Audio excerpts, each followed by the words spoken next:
guys, what's up?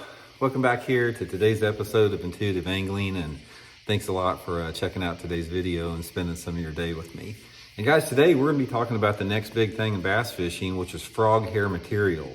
This frog hair, it makes any type of lure that it's on just absolutely come alive. It's unbelievable stuff. I'm going to show you what it is today, give you guys some tips and advice on the situations that it works in. So I think it's going to add up to some good fish for y'all.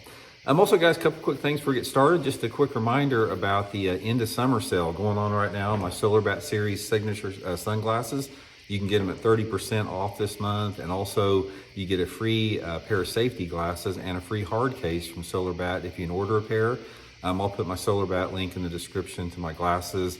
Use the promo code RandyB, capital R, capital B, for free shipping and handling. So really appreciate that. And then also, guys, anyone interested in booking an on-the-water lesson with me, just go to my Facebook page, Randy Blaukat Professional Angler, shoot me a message, and I'll get you the details for that. So appreciate that.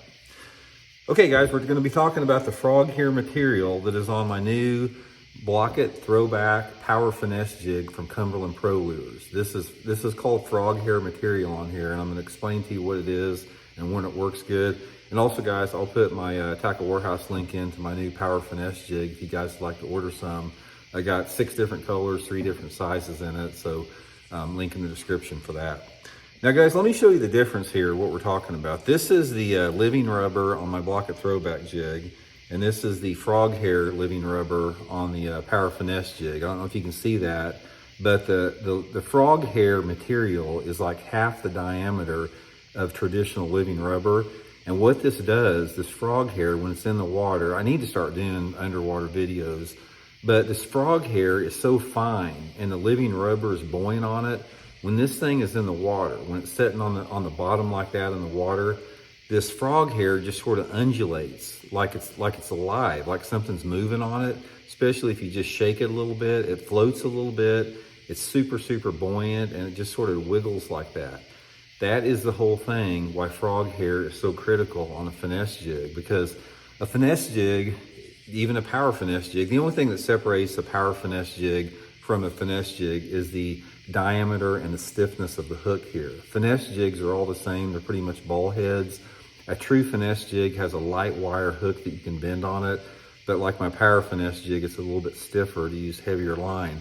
But anyway, that's regardless if it's a power finesse jig or a regular finesse jig, it's designed to have attention to detail to get the fish to bite that are inactive. And that's the good thing about, like my jig here, it's hand-tied living rubber, which makes the skirt flare out on the collar here. If you look at a traditional jig, like most cheap jigs you can buy in the store, they're silicone skirt and they've got the rubber, like the rubber band tie on there. That rubber band tie is thick like that, so it flattens the rubber out. It also rots over time and it won't flare it out. You can't flare silicone out like you can living rubber like this.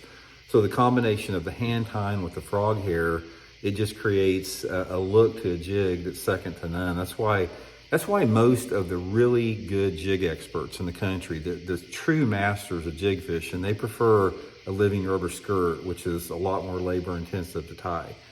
Okay, so let's talk a little bit about the finesse jig when you want to fish it over, the full size jig with that.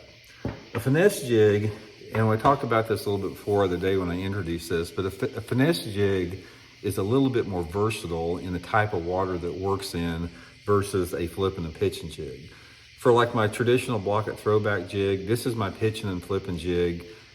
Usually when I'm fishing, water visibility of about under 3 feet, and some type of cover usually. I'm on the bigger jig like the full-size Throwback, I'm usually fishing it around some type of object. Grass beds, lily pads, boat docks, lay down trees in the water.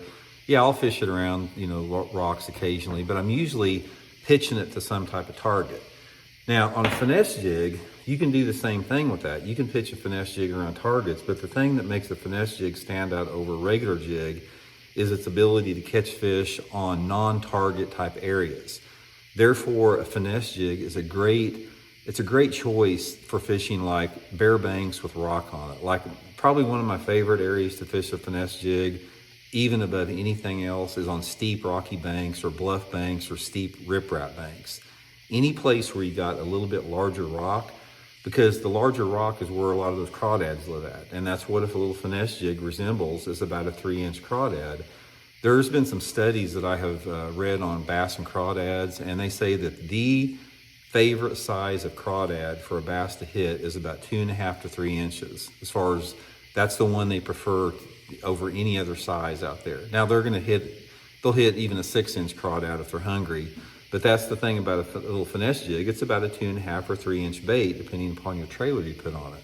So it's a lot more versatile with that. But anyway, guys, I just wanted to share this frog hair material with it. I'm not familiar with any other jigs out there that have the living rubber frog hair hand tie like my Blaukat Power finesse jig from Cumberland Pro Lures. Again, I'll put that Tackle Warehouse link in the description. Got a bunch of good colors up there. I use all 3 sizes. We have a 1/2 ounce, a 3/8, and a 1/4 ounce. You know, probably ought to get a few of every size out there. And anyway, hope it helps you guys catch some good fish, and really appreciate it. And we'll check in later.